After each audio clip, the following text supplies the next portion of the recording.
There is no greater silence than a God carved from stone, and no deeper truth than the breath that was taken from it.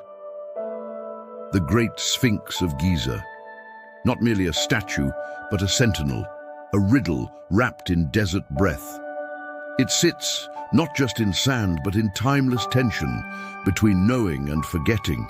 It gazes eternally east, where the sun is reborn, yet its face is wounded, its nose gone, chiseled off, erased from the record, but never from the soul.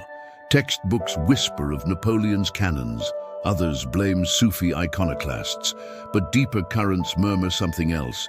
This was no act of vandalism. This was ritual. To understand why the nose mattered, you must first understand what the ancients believed it held. The nose was not just flesh, it was function, the channel of the ka, the life force, the gateway where breath meets body, where spirit enters form. In the scrolls of Kemet, the breath was sacred. To breathe was to be ensouled. To breathe consciously was to become divine. So to destroy the nose of the Sphinx was not to deface a monument, it was to sever its soul. You see, the Sphinx was not born of Egypt's dynasties. It was inherited, a relic from an earlier sun, an echo from an epoch now buried under myth and mistranslation. Even the stones know it.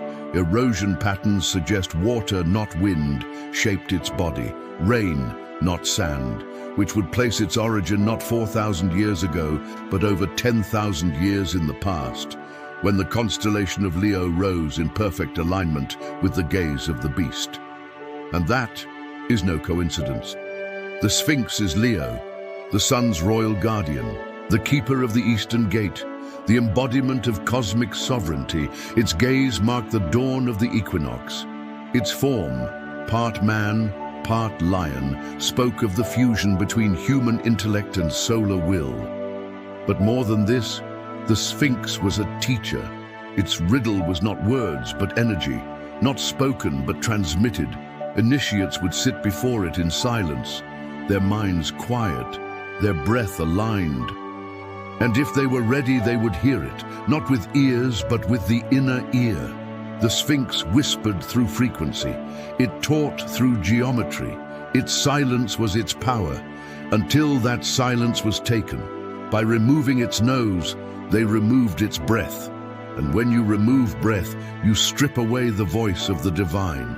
A God without breath is a God who can no longer awaken sleepers. Ask yourself, why silence a statue? Why fear a face of stone? Because some truths cannot be erased by time, only obscured. Because there are forces, then and now, that fear the remembering of what we are. Not slaves, not sinners, but gods in amnesia. The destruction of the nose was not just symbolic, it was surgical, precise, intentional, a severing of the umbilical cord to the stars. But here is what they forgot. Even without its nose, the Sphinx still breathes in the dreams of mystics, in the visions of seekers, in the stillness of those who listen. For the breath is eternal, and the silence of the Sphinx has become a mirror, a reflection of our own forgetting, and an invitation to remember. Its missing nose is no longer a wound, but a wound that speaks. It says, do not look for answers in textbooks. Look within. Breathe with reverence. Awaken the lion within you. You are not here to worship stone. You are here to become it. The Sphinx is not asleep. It is awaiting alignment, waiting for the sun to rise again in Leo, waiting for the children of light to reclaim their memory. And so I ask you, when you breathe, do you do it consciously? When you speak, do you carry the voice of your soul? Because the ancients knew, you are the temple, you are the riddle, and the Sphinx is your own forgotten face. So gaze into the east, place your hand upon your heart, and remember, the breath cannot be taken, only hidden, and now it calls you to reclaim it. If these words stirred something ancient in your bones, subscribe now, for this is only the first veil, and beyond it, the stone begins to speak.